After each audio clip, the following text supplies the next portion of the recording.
Testing 1 2 3. Volume check. Normal. Okey, selamat petang. Sedikit info tentang kereta Ativa setelah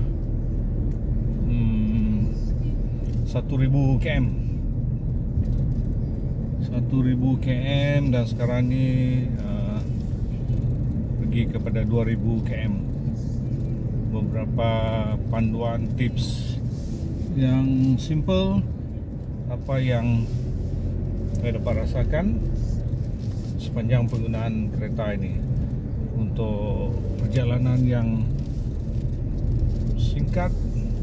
Testing ala-ala off-road sikit pun coba saja. Okey. Problem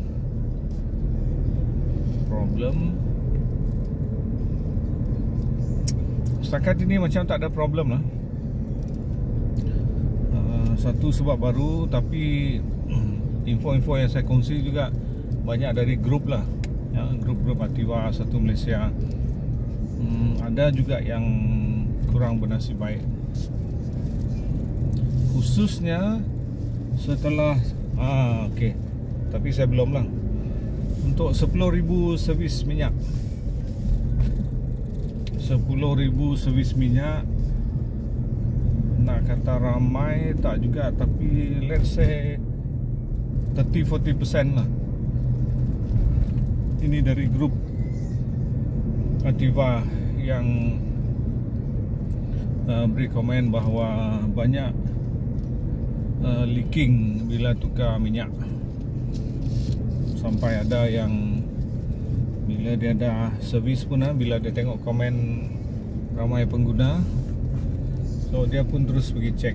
So risau itu terjadi pada dia. Tapi itu yang memang banyak problem yang dihadapi oleh ni pembeli Ativa, pengguna Ativa.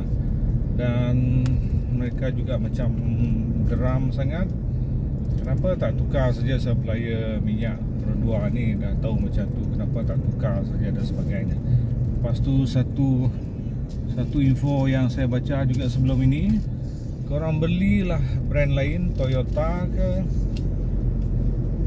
ini kata mekanik lah. Lepas tu hantar sana saja, suruh dia pasang. Itu pun satu usaha dia. So kalau itu terjadi, maknanya supplier yang Pro 2 punya inilah yang tak okey tau. So itu satu masalah yang berlaku, penukaran minyak masa servis 10,000. Okey. Penggunaan apa lagi? Speed berbanding dengan kereta-kereta saya yang lain, termasuk yang last punya ni YV.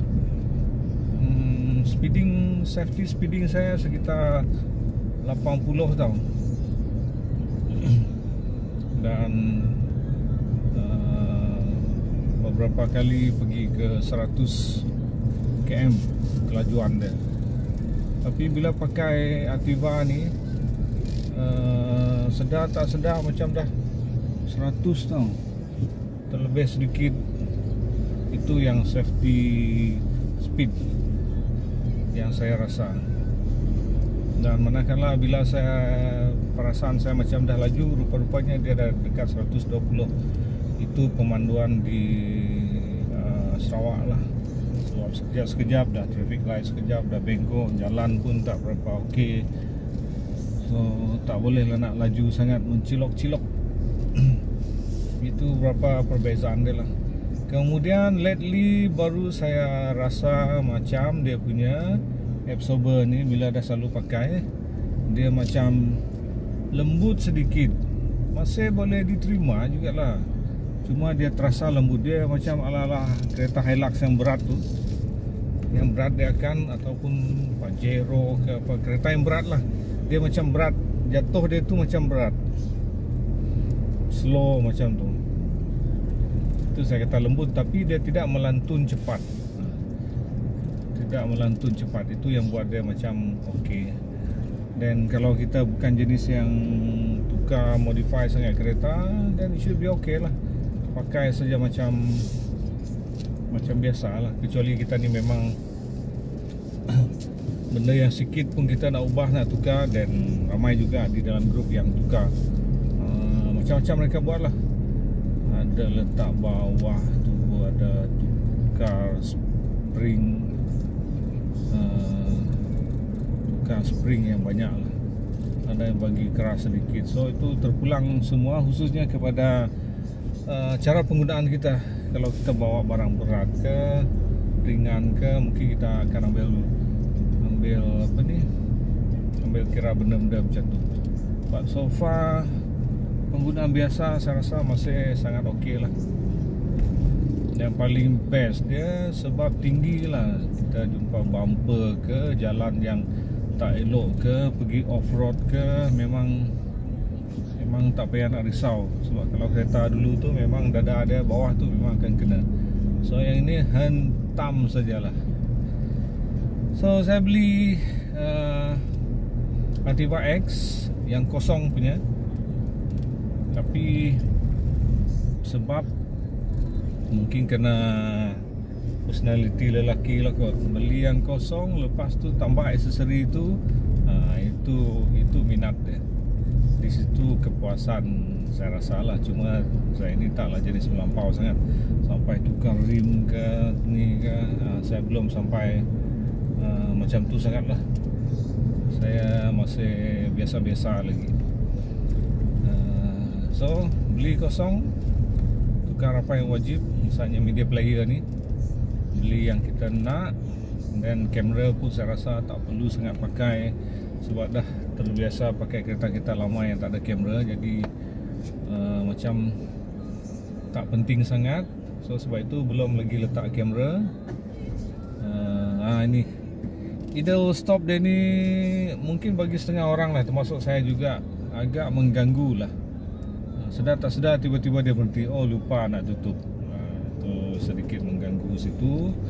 Kemudian yang tukar lane tu, sebab dia ada button untuk off dia, saya dah lama-lama off.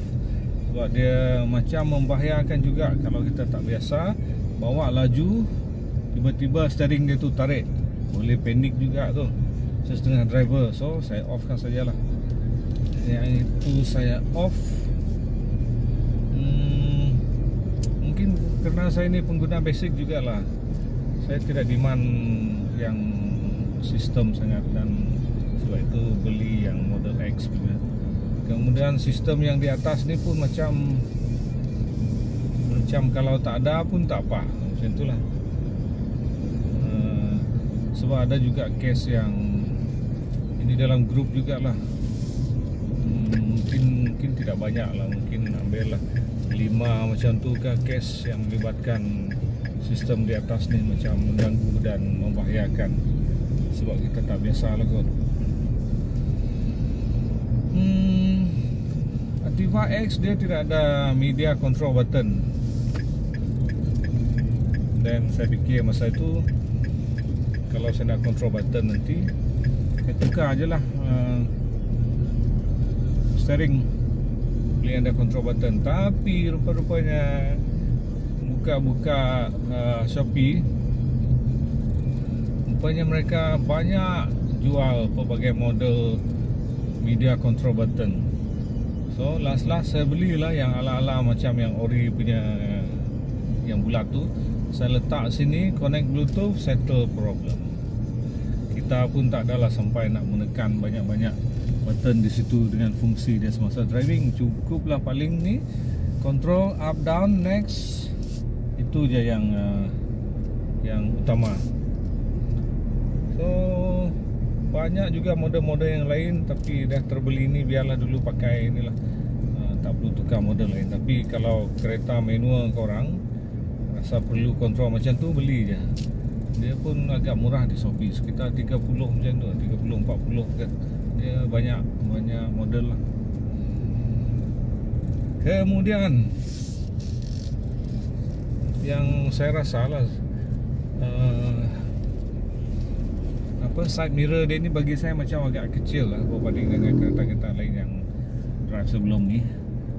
Itu comparison yang sedikit lah, tapi lama-lama nanti pasti akan biasa. So side mirror termasuk juga dengan ini yang belakang ni macam kecil, macam tak puas pula tengok dia. Rasa nak tukar pada yang mirror yang besar tu, tapi tak juga. So far masih juga terpakai macam tu. Apa lagi? So far okey lah. Aksesori tu dari belakang ke depan ditambah-tambah. Tapi taklah sampai nak tukar bumper depan belakang lagi. Bagus juga lah, tak terracun sangat dengan benda-benda macam tu. Tukar rim 16 kepada 17 ke, masih belum sampai level itu. Tapi saya suka meletakkan stiker yang mana benda tu memudahkan. Saya punya ni lebih kepada fungsi dia memudahkan, bukan sekadar nak tukar semata-mata, tapi kalau itu memudahkan dan saya tukar. So far sangat puas hati lah. Orang tanya minyak macam mana, saya beritahu seperti kita pakai straw lah. Straw kecil dia minum air sedikit, straw besar dia minum air lebih banyak. Macam tu lah logik dia. Sebab 1000cc je, apa nak dibandingkan dengan yang 2000cc, 3000cc. Memang sistem tu akan perlukan minyak yang kuat lah, banyak lah. So bila cc kecil memanglah dia minum air sedikit. Apa lagi? So far okey, kerusi boleh laras, tinggi, rendah, depan belakang dia itu okey. Sistem aircon dia sebab ada memory 1, 2 tu, itu pun bagus juga, mudah untuk kita ni. Ini yang tak okey ni. Dia punya bahagian sebelah lutut pemanduan ni, yang kiri ni. Tak kisahlah kita besar, kecil, saiz badan kita, dia akan tetap mengganggu sebab yang apa ni, tempat gear dia ni dia tinggi. So bila dia tinggi memang akan cenderung kena lutut kita. Tapi mau tak mau dia terpaksa juga tinggi sebab sistem dia ni dah tinggi, gear dia ni dah tinggi. So box dia ni yang tepi ni pun dia kena buat tinggi juga. So bila tinggi akan kenalah lutut sebelah kiri kita ini. Apatah lagi kalau yang berbadan besar, paha besar, memang kena. Tapi dia punya resolusi, dia orang ada jual span geng, ada di bawah ini, sebesar ini saja span. So span itu kita double sided kan dia, okey lah, itu sedikit membantu. Memang akan kena lutut, tapi oleh kerana itu span, jadi dia agak okey lah.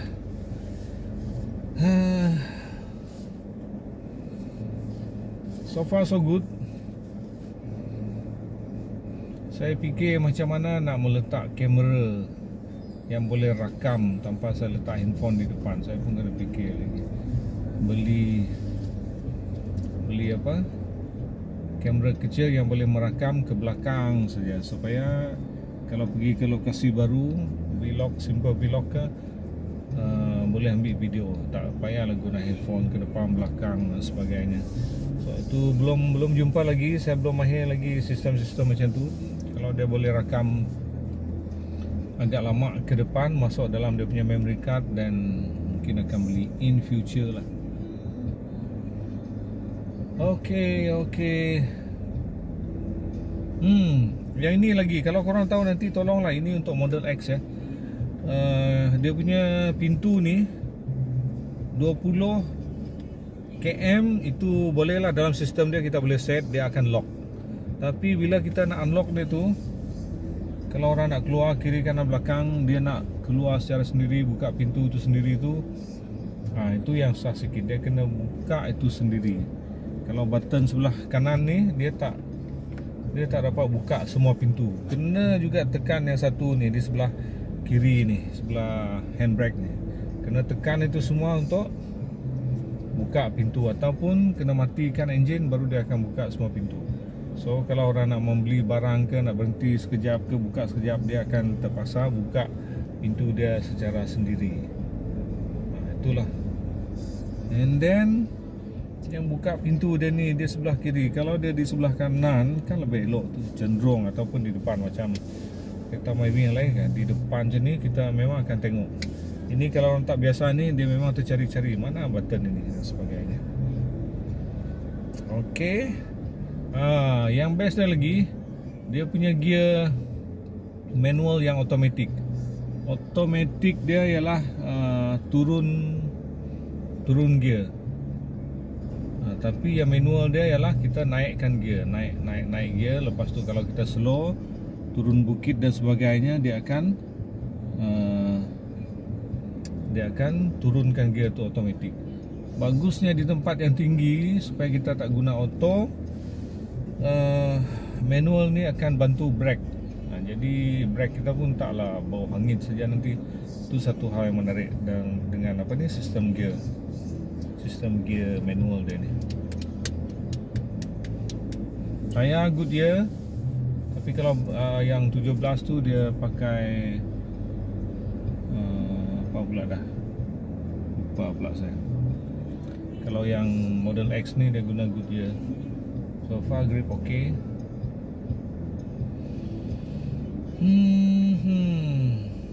So setakat itu dulu guys yang dapat saya kongsikan.